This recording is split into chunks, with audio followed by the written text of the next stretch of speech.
Aleluia. Obrigado, Senhor. Amém. Fala para o seu irmão, tudo bem ficar desanimado. Tudo bem ficar triste. Tudo bem ficar cansado. Você é humano. Você tem um corpo. Você tem uma alma. Você tem sentimentos. Então um dia você vai ficar triste, outro desanimado, outro alegre, mas isso não quer dizer nada, porque você é vencedor. A gente acha que quando a gente está triste, a gente está derrotado, né? E a gente acha que quando a gente está alegre, a gente está vencendo. Pode ser justamente ao contrário. O dia que você pode estar alegre, você pode estar derrotado. E o dia que você está triste, você pode estar vencendo. Eu duvido que Jesus estava alegre na cruz do Calvário. Ele estava triste, né? Ele não estava alegre lá no Monte das Oliveiras. Ele falou, minha alma está angustiada até a morte. Mas ele nunca foi derrotado. Venceu sempre. Amém? Então nós estamos falando de da igreja, das marcas da igreja, de algumas marcas da igreja. E eu quero continuar falando com vocês essa noite. E é interessante que Deus não tem receio de colocar as fraquezas da igreja, colocar... A Bíblia está cheia de homens com fraquezas. Eu não sei, nós terminamos de ler Atos de Apóstolos, nós vimos como a vida de Paulo transcorreu, tanta coisa acontecendo, mas em nenhum momento nós vemos alguém derrotado. Vemos alguém que está triste, desanimado, até decepcionado, nós vemos isso nas cartas, mas nunca está derrotado. A gente vê a história de Josué, eu acho tão interessante ler o livro de Josué, que maravilha, né? Deus sempre falou para Josué, Josué, não tenha medo. Por quê? Porque ele tinha medo, não é? É impressionante como é que Deus conhece o nosso coração. Agora, uma coisa que Deus espera de nós é que a gente tenha fé. Amém? Amém? A tristeza, a perseguição não pode roubar a nossa fé. A nossa fé é que nos distingue, a nossa fé é que nos marca, né? E eu quero continuar falando, eu falei de uma das coisas, das marcas da igreja, que nós somos uma família. A igreja é uma família, né? Então a primeira marca é a unidade, né? E eu disse que ninguém nasce automaticamente numa família, só há duas maneiras de entrar para uma família, ou por nascimento ou por adoção. Nós não nascemos biologicamente de Deus. Jesus nasceu biologicamente de Deus, né? A semente de Deus foi colocada dentro do ventre de Maria. Ele é o filho unigênito, único, né? Mas por adoção nós somos filhos de Deus, né? E aí ele se torna o primogênito, o primeiro entre muitos irmãos. Esse é o que Deus planejou para a humanidade, é o que planejou para mim, é o que planejou para você. E eu também disse que a relevância da igreja não está naquilo, no seu tamanho, nas suas posses, no seu ativismo, mas a relevância da igreja está na unidade, que dá para ela autoridade na terra e no céu. Por que será que hoje a igreja não tem tanta autoridade? Por que será que hoje a igreja não é tão relevante? Por que será que hoje a igreja não alcança como alcançava no Novo Testamento? A gente vê isso, Paulo sendo preso agora, chega diante dos reis, diante do exército romano, e todos conheciam, sabiam da história da igreja, do evangelho, porque aquela igreja abalou o mundo da sua época. Hoje a igreja não abala o mundo da nossa época, é lamentável. A igreja hoje, infelizmente, ela está abraçando o mundo da época, né? Abraçando a cultura secular, e a gente não está vivendo de acordo com o que Deus planejou para a gente. Então falta unidade, né? A gente hoje, quando vê coisas, a gente critica e tal, e não há unidade. Nós precisamos que Deus possa gerar essa unidade. E também nós dissemos que, principalmente, a gente pode quebrar essa unidade porque a gente não vigia a nossa boca, tem que vigiar a boca, né, para preservar essa unidade. E hoje eu quero falar de uma outra marca que está na igreja. Eu quero começar com João, capítulo 13, versículo 34, até versículo 35, 34 e 35. Jesus falando para os discípulos: um novo mandamento vos dou, que vos ameis uns aos outros, como eu vos amei, a vós que também vós uns aos outros vos ameis. Nisto todos conhecerão que sois meus discípulos, se vos amardes uns aos outros. Amém?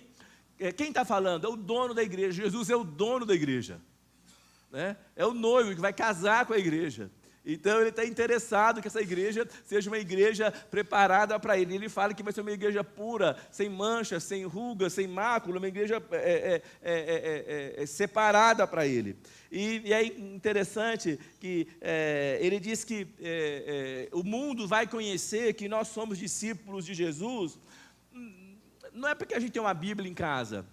Não é porque a gente sai com a Bíblia na rua, glória a Deus, é bom sair com a Bíblia na rua, né? A gente vem para cá, para o culto, sai de casa, pega o elevador, está com a Bíblia, todo mundo com a Bíblia e tal, é gostoso isso, é legal. Os vizinhos nos veem, eles olham, né, eles imaginam, eles têm uma certeza que nós somos pelo menos religiosos, que nós somos pelo menos crentes. E eles fazem uma leitura da gente, do nosso comportamento, já que nós somos desse nicho aí religioso e tal. Então eles têm um comportamento. A leitura que eles fazem é o que nossa história, né, a nossa melhor figura ali diz da gente. Mas não há como saber se nós somos discípulos de Jesus. Só tem como saber se nós somos discípulos de Jesus se nós amarmos uns aos outros. Não há como saber, sabe que você é crente, mas não sabe se você é discípulo. Há uma diferença entre ser crente e ser discípulo. Ser crente é porque você acredita numa coisa, você acredita naquilo, você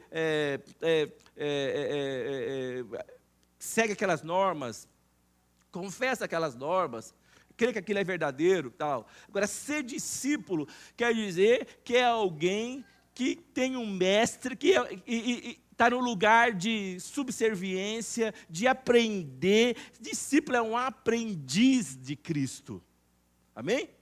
Aprendiz de Cristo. Por exemplo, se você é professor e antes de você ser professor, você tem que fazer o quê?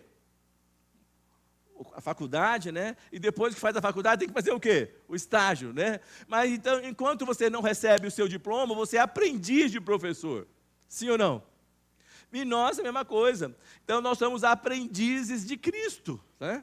De Cristo, aprendendo, obedecendo, vivendo, e não dá para dizer se você é crente ou não pela roupa que você veste, ou melhor, se você é discípulo ou não pela roupa que você veste, não dá para dizer se você é discípulo ou não pelo jeito que você fala, não dá para dizer se você é discípulo ou não pelo tamanho da Bíblia que você carrega, mas dá para dizer se você é discípulo ou não, se você convive com a pessoa. Se convive com a pessoa. Quando Pedro foi questionado e falou, você fala como um deles.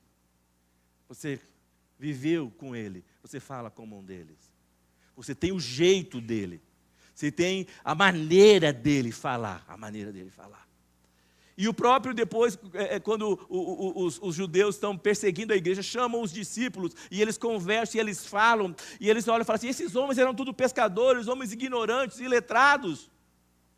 Então eles sabiam que eles haviam convivido com Jesus. A grande pergunta para mim, para você quando olham para você, será que eles imaginam, será que eles desconfiam que você conviveu com Jesus, que você experimentou de Jesus? Falam, não, aquele homem, aquela mulher, aquela menina, aquele rapaz, aquela família, eles são diferentes.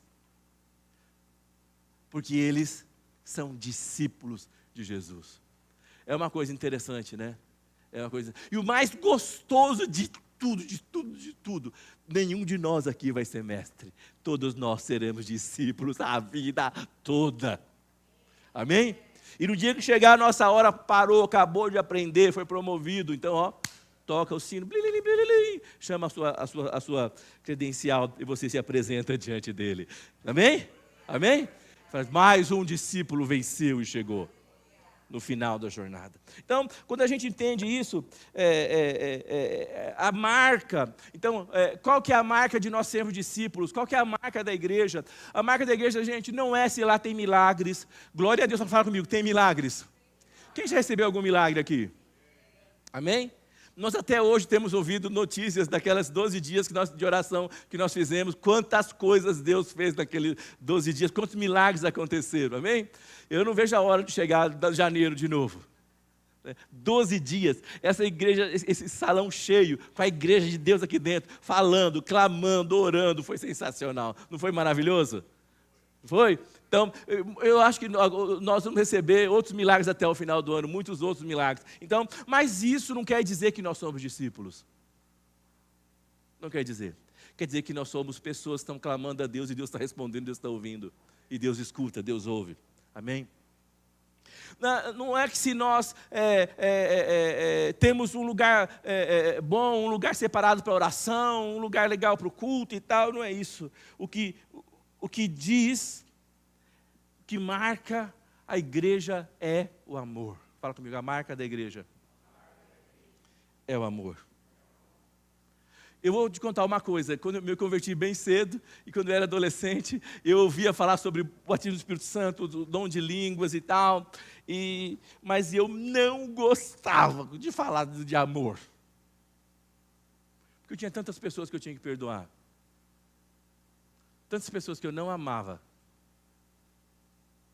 Porque eram diferentes de mim, porque não faziam o meu tipo, ou porque tinham me magoado. Eu gostava quando falava do dom do Espírito Santo, quando falava de língua, quando falava de profecia, quando falava de cura, eu amava isso. Mas quando falava sobre o amor, eu falava, meu Deus do céu, que coisa mais... Então, talvez se você é meu parceiro aí nessa jornada, talvez possa gerar um certo desconforto. Eu creio que esse desconforto é o próprio Espírito Santo querendo mexer dentro do nosso coração. Amém? Dentro da nossa vida. A gente reclama muito, a gente fala assim, eu não vou mais frequentar aquela célula, eu não vou mais frequentar aquela igreja, eu não me sinto amado. Né? Quem já aqui alguma vez não se sentiu amado? Sim ou não? Né? Eu não me sinto amado, né? Mas é interessante, Jesus fala que uma das marcas de ser discípulo não é que você vai se sentir amado, é que você vai amar. É que você vai amar. Eu acho que quando eu chegar lá no céu e você, Deus vai falar para mim, e aí, Carlos, chegou, uhul, oh, glória a Deus, cheguei, Senhor, e tal, né, e tal, ai, que bom, tal. Ele não vai me perguntar assim, e aí, como é que foi, como é que foi lá na terra, quanto é que você se sentiu amado pelas pessoas, como é que foi todo mundo te amando, ele não vai me perguntar isso para mim, ele vai perguntar quantos homens, quantas mulheres você amou, quanto você se entregou. Sabe qual é o problema nosso? A gente acha que o Evangelho é sobre mim. E o Evangelho é sobre Ele. A gente acha que as coisas giram em torno da gente. Mas Ele é o centro de todas as coisas. Tudo foi feito por Ele, com Ele, para Ele. Né? O próprio Paulo fala, nele nós vivemos, nele nós existimos, nele nós nos movemos. Eu fico pensando, meu Deus, quando eu estava pensando sobre o amor e pensando nisso, eu comecei a ficar meio em crise, porque você começa a se examinar. Eu falei, Deus, às vezes eu não estou precisando amar melhor, não é? Eu não sei você como é que é, mas eu vou te contar um segredo. Eu vou, às vezes, Deus não fala que você tem que gostar, Ele fala que você tem que amar. Nisso conhecereis se sois meus discípulos, se gostarem uns dos outros. Ele não fala sobre isso. Ele fala que conhecereis se sois meus discípulos se vocês amar uns aos outros. Não é? E posso falar uma coisa para você? Você quer fazer um teste? Quer saber se você ama ou não? Quando você ama, você tem paciência. Não é? Como é que fala Coríntios 13? O amor é paciente. Às vezes o filho vem falar uma coisa com a gente, né? A gente está sem paciência, não é, Gá? Responde, né? Sem substantivo, adjetivo nenhum. Só responde, né? Só com advérbio de negação. Não, nunca. Né? Sim ou não? Então, quando a gente está assim, então a gente está precisando de ter uma experiência maior com Deus. Olha, 1 João 4, 7 a 8. João era o discípulo mais amado, não é isso? Do amor que fala, né? O que diz? Vamos ler juntos? Amados, continuemos a amar uns aos outros, pois o amor vem de Deus. Quem ama é nascido de Deus e conhece a Deus. Quem não ama não conhece a Deus, porque Deus é amor. E eu ficava doente quando eu falava, meu Deus, quem não ama não conhece a Deus. Eu falei, Deus, eu conheço a Ti, eu sei, mas eu não amo. Então é um choque, ou está mentindo Deus ou estou mentindo eu. Quem vocês acham que mente? Está dizendo aqui, gente, quem não ama não conhece a Deus, porque Deus é amor. Ele fala, amados, continuemos a amar uns aos outros. Por quê? Porque o amor é um exercício, né? Precisa disso. E em 1 João 4, 18, 19, fala o seguinte, que esse amor não tem medo, pois o perfeito amor afasta todo o medo. Se temos medo, é porque tememos o castigo. E isso mostra que ainda não experimentamos plenamente o amor. Fala comigo, não experimentamos plenamente o amor. Aí ele vem, nós amamos porque ele nos amou primeiro. Então, quanto mais revelação do amor de Deus eu tiver por mim, olha só, quanto mais eu tiver revelação do amor de Deus por mim, menos insegurança eu terei e mais eu amarei. Então, como é que você quer saber se o tanto que você conhece do amor de Deus? Vou perguntar para minha mãe e para o meu pai, né? Não vale. Vou perguntar, né? Para minha mulher, é perigoso, né? Mas mesmo assim, não é isso que não marca. O que marca o quanto você conhece de Deus é o quanto você ama. Às vezes a gente acha que conhece tanto, né? Eu nasci na igreja, meu pai foi crente, minha mãe foi crente, eu estou na igreja há 40 anos, eu sei tanta coisa, que bom, né? Troféu joinha para mim e para você. Mas isso não quer dizer coisa nenhuma. Isso quer dizer que, glória a Deus, você está na igreja, é melhor assim. Mas não quer dizer o quanto nós conhecemos o amor. Ele fala que o perfeito amor lança fora todo medo. O perfeito amor afasta do medo, porque o amor não conjuga com o medo. Ele fala, se nós temos medo, é porque nós temos receio do castigo. E isto mostra que ainda não experimentamos plenamente o amor. Gente, nós precisamos experimentar o amor de Deus plenamente. Amém? Como é que você experimenta o amor de Deus plenamente? Quando Deus olha e mostra quem você é. Quem você é na fila do pão. Você é nada. E Deus te ama. E você começa a experimentar essa graça de Deus e esse amor de Deus. Amém? Agora, quando a gente fala de amor, é muito assim, subjetivo, né? Mas eu vou dizer uma coisa para você, amor custa caro. Amor é mais que sentimento, amor é atitude, amor custa caro. Gente, não é fácil amar. Não é fácil amar. Falar é uma coisa, mas amar é outra. Ele fala que a marca da igreja, o mundo vai conhecer que vocês são meus discípulos, quando você amar um ao outro. Mas eu quero dizer uma coisa assim, que às vezes a gente sai de um lugar e alguém fala assim, ainda bem que ele foi embora. Foi tarde. Sabe aquela pessoa que você está num lugar e o ambiente é ruim quando ela está lá? Hein? Não é? Você está lá, aquele ambiente está lá, você sente arrepio, sente ânsia de vômito, não é isso ou não? Sim ou não? Ai, coisa ruim, não é isso? Aí quando a pessoa vai embora, parece que o sol começa a brilhar na sala, né? Fala para o seu irmão assim, em nome de Jesus, eu espero que essa pessoa não seja você.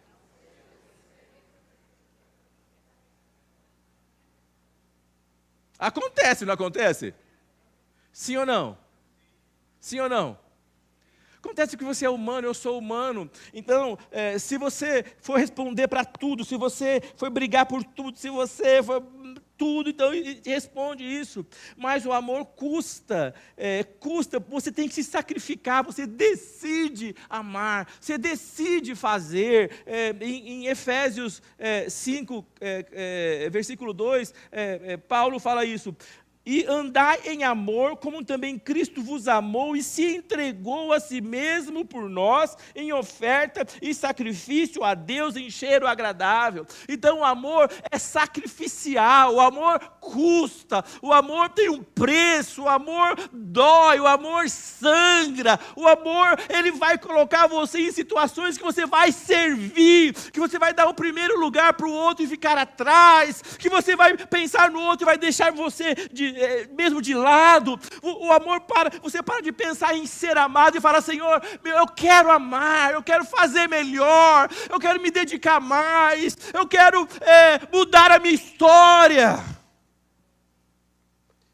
Ele fala isso. Nisto, todos conhecerão que sois meus discípulos, se vos amardes uns aos outros. A gente precisa falar a verdade e parar de passar pano. Tudo bem, você assume que não é discípulo. Não, eu não sou discípulo, eu sou mestre lá. Eu ensino como tretar, como responder, como não levar desaforo para casa. Eu ensino que quem manda sou eu. Né?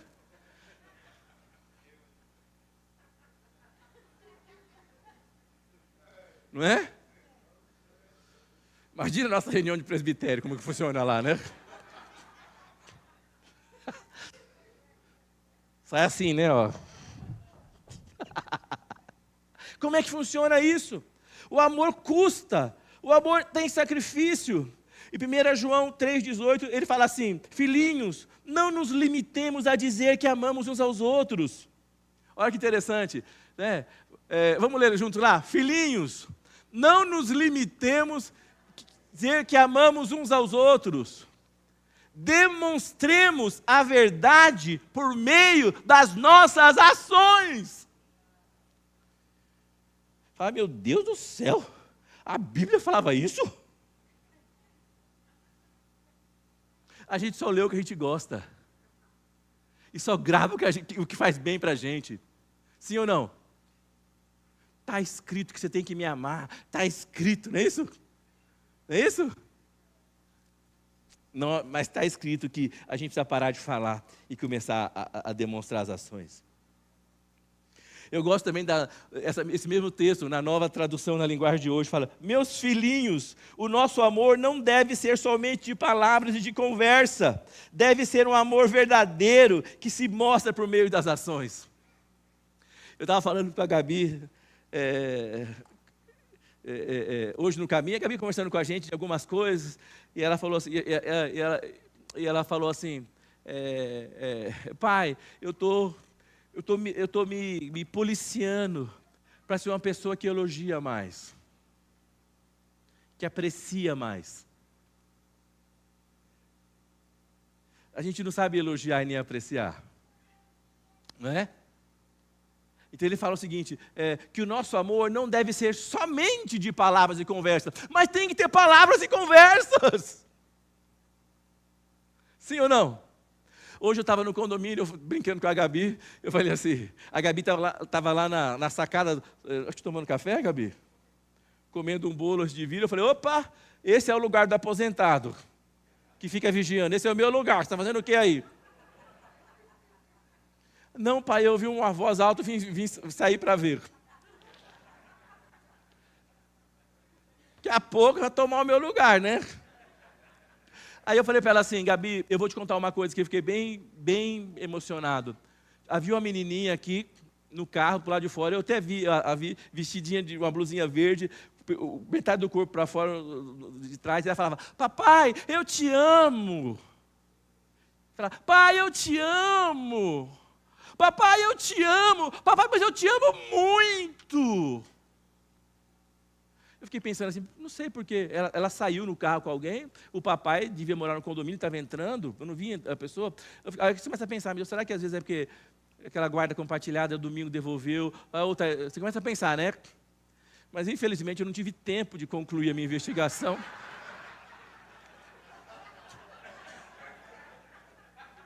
Mas daqui a 15 dias, eu vou esperar até ver o que acontece. Então, é interessante a gente ver como é que Deus faz as coisas de maneira sobrenatural. Fala comigo, não devemos amar só de palavras, mas nós precisamos usar as palavras. Nós lemos, né? Que nós não devemos amar somente de conversa e de palavras, mas precisa ter conversa e ter palavra. Aquela menininha falou aquilo, eu falei, meu Deus, não havia mentira, não havia falsidade, havia verdade. Aquilo, eu falei, que coisa mais linda. Ela falou, papai, eu te amo. Falou umas 3 ou 4 vezes, falou, papai, eu te amo muito. Nós precisamos amar de verdade. Amém? Nós precisamos amar de verdade. Nós precisamos entregar. Fala comigo, amar custa. Amar custa. A gente, eu não sei, é difícil a gente falar. Eu não fui criado falando eu te amo, né, Lúcia? A nossa família não falava isso, né? A gente não falava isso um para o outro, né? Não fui criado nisso. Eu sabia que meu pai me amava e tal, minha mãe me amava. Mas eu não lembro o meu pai e minha mãe, quando a gente era pequeno, falar eu te amo. Você lembra, Lúcio? Eu apanhava bastante, mas eu também não era fácil, eu acho, né? Você apanhava mais? Um dia eu lembro que estava numa briga lá, eu peguei uma caneta e enfiei no braço de uma de vocês duas. Não sei quem foi. Era no meu dia mais calmo, eu acho. Mas meu pai me amava, minha mãe também, porque me corrigiram, né? Se o pai ama, o pai vai corrigir, o pai vai dar disciplina. Mas é importante você ouvir. Né? Eu acho que hoje a gente aqui precisa falar um para o outro, dentro de casa, para os filhos, para a esposa, eu te amo. Eu amo você. Sim ou não? Não é? Precisa falar. A Débora e o pastor Davi foram criados de outro jeito, né? Não é?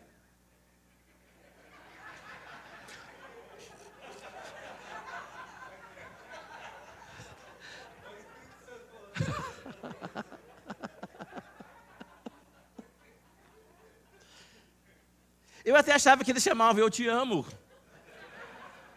Falar que todo mundo chama eu te amo. Mas nós precisamos falar e nós precisamos demonstrar, nós precisamos, através de ações, deve ser amor. Põe lá 1 João 3,18, nessa última tradução, ele fala o seguinte, que não deve ser de conversa, não, somente de conversa e de palavras. Né? E o final do versículo fala o seguinte, deve ser um amor verdadeiro que se mostra por meio de ações. Em Efésios 4, 11 e 12, Paulo fala o seguinte, e o próprio Cristo deu a alguns, nós falamos sobre isso, já lemos, né, domingo passado, alguns dons, né, pessoas que para serem apóstolos, outros para serem profetas, outros para serem evangelistas, outros para serem pastores e mestres. Esses dons foram dados como um propósito de preparar o povo de Deus para servir, assim fortalecer o corpo de Cristo. Amém? Fala comigo, o sinal do amor é o serviço. Se você ama, você serve. Às vezes a gente não quer servir as pessoas, a gente não está acostumado. Às vezes a gente acha que vai, talvez, porque vai ser intrusivo, né? Mas tem que perguntar. Você precisa de algo? Posso fazer algo por você? Posso fazer algo por você? Não é? Eu fico feliz quando eu vejo... Oh, não, agora ficou ruim, né? Vocês vão entender. Eu não fico feliz quando alguém está doente, mas eu fico feliz de saber quando alguém está doente, alguém passou a noite no hospital com ele. Eu fico feliz de saber quando alguém precisou de alguma coisa, alguém foi lá e serviu. Não é? Foi lá e ajudou a limpar a casa. Foi lá e ajudou a passar a roupa. Não é maravilhoso alguém chegar, você está lá com um cesto de roupa, e alguém chegar lá e passar para você? Né? Mas você não está com cesto de roupa porque você está fazendo igual eu, aposentado no portão, olhando a vida dos outros. Você está com cesto de roupa porque você tem outras coisas para fazer, você fez outras coisas, você está trabalhando. Né? Mas o amor é prática. Em 1 João 4, 20 e 21 fala o seguinte: se alguém diz, eu amo a Deus, mas odeio o seu irmão, é mentiroso. Pois ninguém pode amar a Deus a quem não vê, e não amar o seu irmão a quem vê. Isso era uma pedra no meu sapato. Ninguém podia, meu Deus, está escrito que se ninguém pode dizer que ama a Deus que não vê, e não ama o seu irmão que vê, não pode dizer que ama a Deus, então ele é mentiroso. Mentiroso. Né? Então, a Bíblia é clara, né? Nós precisamos entender isso. Fala, o mandamento que Cristo nos deu é este, que quem ama a Deus, que ame também o seu irmão. Amém? Fala comigo, quem ama a Deus, tem que amar o seu irmão.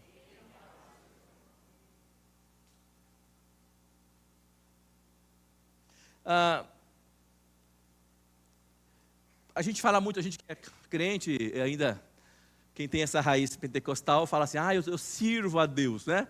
Sim ou não? Eu estou servindo a Deus, eu estou cantando, eu estou servindo a Deus, eu estou, sei lá, pregando aqui, eu estou servindo a Deus e tal, a gente fala isso, né? Eu quero ler Lucas 2, 36 e 37, que fala sobre Ana, a profetisa no tempo de Jesus, quando ele foi apresentado no templo. Fala assim, estava ali a profetisa Ana, filha de Fanuel, da tribo de Asser. Esta era já avançada em idade, ela tinha vivido com o marido 7 anos, desde a sua virgindade, e era viúva, e de quase 84 anos, e não se afastava do templo, servindo a Deus em jejuns e oração, de noite e de dia. Fala comigo, glória a Deus. Amém? Eu espero, quando eu ficar com 84 anos, eu saia lá da sacada, e posso estar servindo a Deus em oração e jejum. Amém? É um privilégio isso, né? Que ela servia a Deus. Olha que coisa interessante. Então, gente, o jejum, as orações, as canções, nós estamos servindo a Deus. Isso serve a Deus. Isso agrada a Deus. É uma coisa impressionante, essa adoração, esses jejuns e orações, isso vai chegando diante de Deus. Por que serve a Deus? Porque você ora pela vontade de Deus, pelos objetivos de Deus. É interessante isso. Deus pode fazer qualquer coisa, mas Deus não fará nada sem você. Você vai precisar, e você não fará nada sem orar, sem conhecer a vontade de Deus. Então, quando você está orando, ministrando diante de Deus, ministrando o seu coração, conhecendo o coração de Deus, orando uns pelos outros. Gente, é a coisa mais maravilhosa do mundo é você orar pelos outros, não orar por você mesmo. É maravilhoso. Quando vai diante, você está cheio com as suas próprias lutas, né? Mas você deve, eu quando vou orar, eu já oro logo pelas coisas que eu tenho que orar por mim, né? Para ficar, senão ficar enrolando, já vou logo pedindo o que precisar, e tal, pá. Depois eu começo a orar pelas pessoas. Precisamos orar uns pelos outros. Quando você ora pelo irmão, você serve a Deus, né? Agora, é interessante, não há como servir a Deus sem servir o irmão. Fala comigo, não orna. Não orna. Não tem compatibilidade. Não funciona. Então, coleguinha, você servir a Deus está comprometido. Então, pode tratar de servir mais. Trata de servir mais. Em 1 Pedro 4,10, Pedro fala o seguinte: servir uns aos outros, cada um conforme o dom que recebeu, como bons dispenseiros da multiforme graça de Deus. Por que Deus coloca dons dentro da gente? Por que Deus coloca dons de cura, dons de milagres, dons de revelação, dons de profecia, palavra de conhecimento? Por que Deus coloca? Deus coloca para servir a quem? O outro. O outro. Eu nunca vi quem tem dom de cura, se está doente, fazer assim, em nome de Jesus, né? Você ora, mas nunca vi quem tem dom de cura se autocurar. Precisa da igreja, orar com ele para curá-lo. Sim ou não? Eu nunca vi os profetas que têm dom de profecia começar, né? Agora é esse que eu falo contigo, Carlos. Pode ser que eu veja ainda, né? Mas eu vou ficar com 2 pulgas atrás de cada orelha, né? Sim ou não? Né? O dom é para servir a igreja, servir ao outro. Por que será que Tiago fala, pedi e recebereis, né? Ou pedi e não recebem. Pedir, por que você não recebe? Porque vocês pedem mal. Como é que é pedir mal? Eu acho que pedir mal, acho que é fazer assim, pedindo errado, né? Tem que falar assim, ó grande Deus e grande Pai. É isso, né? Ou está pedindo mal, porque às vezes você pede e tem que fazer assim, ó, eu quero. Será que é isso ou não? Será que pedir mal é isso? Ele fala, você pede mal, porque quando você pede para gastar com você mesmo. Se você quiser receber, você tem que pedir para gastar com o outro, para o outro. Às vezes a gente quer prosperidade, quem quer ficar rico aqui, milionário? Eu quero. Mas eu vou gastar com tanta gente. Oh, glória a Deus. Nós precisamos entender que amar é servir, que servir a Deus sem servir o outro, alguma coisa está errada nesse processo. Fala comigo, quanto mais perto de Deus, mais perto do irmão. Você pode ver, quando alguém está em pecado, o que ela faz? Se afasta e depois das pessoas. Você manda o WhatsApp, não responde. Viu e não responde, sim ou não? Né? Você liga, não responde, não é isso? Depois fala, nossa, engraçado, eu acho que estou bloqueado. Mais perto de Deus, mais perto das pessoas. Amém? 1 João 4,17 fala assim, à medida que nós permanecemos em Deus, nosso amor se torna mais perfeito. Assim teremos confiança no dia do julgamento, pois vivemos como Jesus viveu nesse mundo. Fala comigo, que Deus nos ajude. Se nós não amamos, nós não servimos uns aos outros. Para que a gente possa amar, nós temos que nos aproximar de Deus. E como é que se aproxima de Deus? Fala comigo, orando mais, lendo mais, jejuando mais, chorando mais. É impossível, você não pode dizer que serve a Deus se você não serve o corpo de Cristo. Vai me desculpar, você serve a você mesmo, você serve aquela igreja, você serve a religião, você pode servir, você serve a Betel. Ok. Mas você precisa servir a Deus. Amém? Eu coloquei uma frase assim, meditando sobre isso. Assim, um crente que ainda não aprendeu a servir, ainda não compreendeu o caminho do Evangelho. Nós precisamos aprender a servir. E como é que a gente vai servir? Nós precisamos das nossas células para servir. Você está aqui, glória a Deus, você pode servir momentaneamente, fazer uma delicadeza um para o outro, sei lá. Mas você tem a sua célula, você pode servir lá dentro.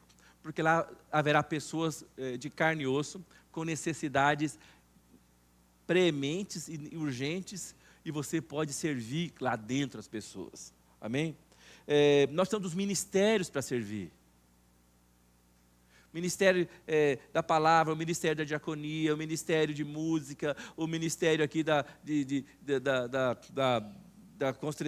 construção, kids. Nós precisamos nos envolver, nós precisamos servir. Servir. Precisamos das obras sociais para servir, visitar necessitados, ir a hospitais. Levar comida para quem não tem.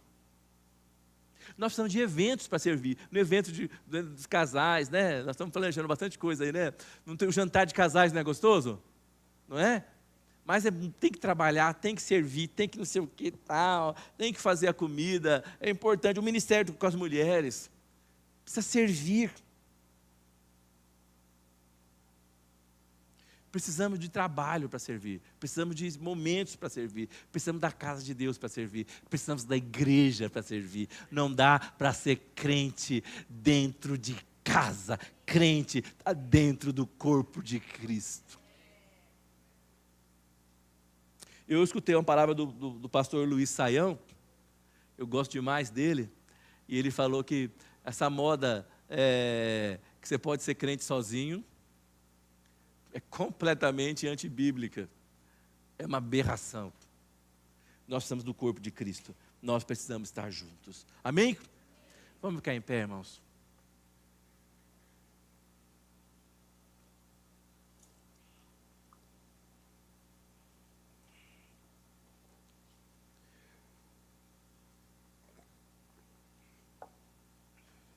Se depois dessa palavra hoje aqui, às vezes eu estou preparando uma palavra, a pastora fala para mim, cuidado com isso está muito negativo.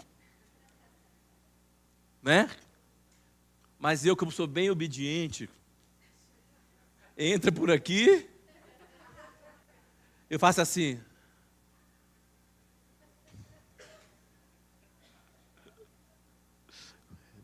Então, eu espero que vocês não saiam daqui hoje com sentimento de derrotado, não é isso. Eu espero que você saia daqui hoje sabendo que você é filho de Deus. Você está na casa de Deus. Que Deus te escolheu. Deus te habilitou para amar. E que você tenha a oportunidade de amar. Você tem a oportunidade de demonstrar. Você tem a oportunidade de servir. E aí eu quero encerrar com Hebreus 10, capítulo 10, versículo 24. Vamos ler juntos? O que diz? Importemo-nos uns com os outros para nos incentivarmos ao amor e às boas obras. Eu fico parecendo muito repetitivo, mas eu não sei, acho que é mais ou menos isso mesmo. Nós precisamos amar aqui dentro da igreja, sim ou não? Uns aos outros, né? Não é? Precisamos mesmo. E não é difícil. Você vê, está todo mundo aqui bonitinho, né? Tomou banho, está cheiroso. Não é? Sim ou não? Botou uma roupinha bacana e tal. É legal, dá para você amar aqui. Mas eu acho que o nosso maior desafio é amar dentro de casa. O nosso maior desafio é servir dentro de casa. O maior desafio para a gente que é pai é servir o filho. Não é porque ele está certo ou porque ele está errado, você acaba servir ao filho. O maior desafio para o marido é servir a mulher. Servir. A mulher realmente servir ao marido. Eu estou falando que você sabe o que eu quero dizer. Não é servir aquela coisa que é fácil, que você sabe fazer, é fácil. Você vai lá e faz em 2 palitos, você vai e faz e volta. Não te custou nada. Servir tem que te custar alguma coisa. Eu acho que o maior desafio do mundo é um irmão servir ao outro. Nós devemos nos importar uns com os outros para nos incentivarmos ao amor e às boas obras. Amém? Amém? Fala comigo. Nisto conhecerão que sois meus discípulos, se vos amardes uns aos outros. Só pode amar quando Deus nos dá um coração novo. Amém? Quando eu falo em amar, não quer dizer que você vai passar a mão na cabeça da pessoa, porque amar quer dizer que você se importa, e às vezes você vai precisar falar para ela coisas que não é legal, ela escuta, né? Mas quando alguém fala uma coisa porque te ama, aquilo cai dentro do seu coração, não é verdade ou não? Não é? Sim ou não? Mas se alguém fala uma coisa com você, não porque te ama, mas porque você está irritando, não funciona. Mas que Deus possa nos ensinar a amar uns aos outros. Amém? Fala comigo. Primeira marca, unidade. Segunda, amor. E domingo que vem eu quero falar a terceira. Amém? Olá, fique atento aos avisos da nossa comunidade. Olá, igreja, já estamos na metade do mês de abril, mas ainda temos algumas coisas importantes para acontecerem nesse mês.